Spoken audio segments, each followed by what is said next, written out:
Pemirsa, upaya penyelesaian ketegangan hubungan KPK dan Polri terus bergulir. Semalam Presiden Joko Widodo memanggil 6 tokoh yang kemudian menjadi tim independen untuk memberi masukan kepada Presiden terkait kemelut yang menjerat KPK dan Polri.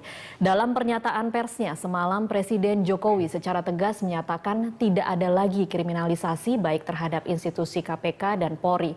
Kedua institusi itu juga diminta untuk menyelesaikan kasus hukum yang tengah ditangani secara transparan dan tidak bersikap merasa paling benar di atas hukum.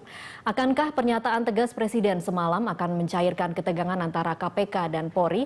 Untuk membahasnya telah hadir bersama kami di studio. Yang pertama adalah Kepala Bagian Penerangan Umum Mabes Polri, Kombes Rikwanto, dan nanti akan bergabung bersama kami sejumlah narasumber lain. Selamat sore Pak Rikwanto. Selamat sore. Terima kasih sudah hadir di studio kami.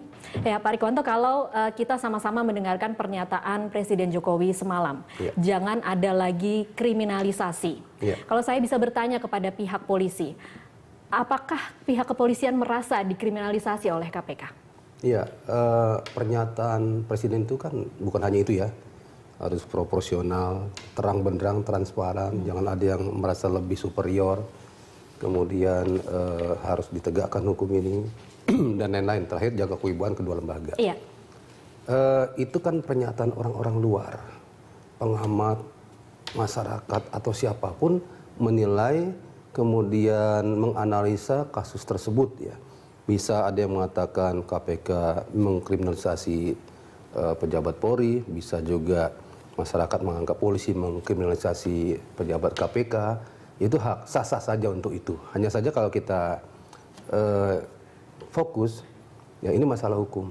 Silakan hukum membuktikannya. Oke, itu yang diungkapkan oleh baik pejabat dari KPK maupun pejabat polisi. Tetapi persepsi di masyarakat agak sulit untuk bisa percaya seperti itu mengingat ada runtutan kejadian yang menyertai sebelumnya. Ya itu yang saya katakan, masyarakat juga harus cerdas. Ya, jangan terbawa arus ke sana ke sini ya. Boleh membuat desain analisa. Ini pasti ada hubungan dengan penetapan kemarin, ini pasti ada hubungan dengan ini. Tapi kembali ke pokok masalahnya, si A ini kena perkara hukum nggak?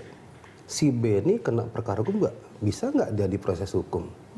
Jadi jangan lari dari situ. Kalau kita nggak ada pegangan untuk proses hukum, kita akan terombang-ambing, bias untuk masalah pokoknya, tapi malah bisa terprovokasi, kebawa-bawa arus, yang tidak punya pegangan. Ini masalah apa sebenarnya? Padahal pokoknya masalah hukum. Oke, kalau boleh tahu bagaimana sih situasi di kepolisian saat ini di jajaran baik di level jajaran perwira tinggi maupun menengah maupun bawah terhadap konflik yang terjadi adakah kemudian rasa kebencian yang cukup tinggi dibangun terhadap institusi lain yaitu KPK di sini? Ya, pertama kita prihatin ya. Saat ini memang yang ada Wakapolri melaksanakan tugas Kapolri. Kita harapkan kita segera mendapatkan Kapolri, siapapun dia, itu wewenangnya Presiden. Kemudian yang kedua, di dalam Polri sendiri solid ya. Kalau friksi beda pendapat dan lain-lain itu dari tingkat bawah juga sudah ada ya. Bukan ada namanya angkatan dan lain-lain, ada itu. Ada seperti itu. Kita sempat mendengar ada kelompok mungkin yang lebih bergerak untuk Budi Gunawan, kemudian ada juga yang menyokong Budi Waseso, ada gerakan, ada satgas-satgas liar di dalam tubuh Polri yang bergerak secara tidak terkendali. Tadi dikatakan liar nggak ada ya. Tapi kalau kecenderungan orang, saya lebih suka Bapak itu karena dia satu angkatan atau karena dia komandan saya atau mantan komandan saya, itu wajar-wajar aja. Yang lain juga demikian. Saya lebih suka Bapak itu yang naik karena itu akrab sama saya. Dulu komandan saya di sana. Wajar-wajar aja ya. Selama itu masih berjalan di koridor itu biasa. Di semua lembaga juga ada. Yang jelas jangan sampai ada yang kita katakan di dalam makar ya, berkhianat dan lain-lain ya. Dan itu udah parah, itu masuk pidana kalau bisa dibuktikan.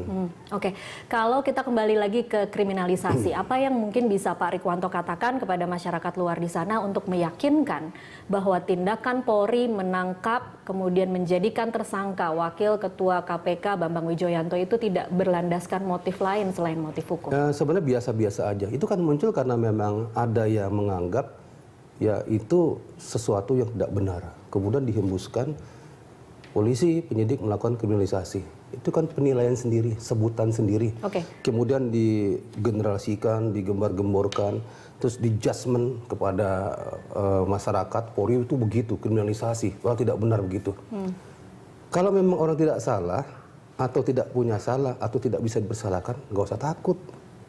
Jalani, hadapi. Toh kita kan punya criminal justice system. Ada polisi, ada jaksa, ada pengadilan, dan ini terpisah. Semuanya independen, diuji di situ.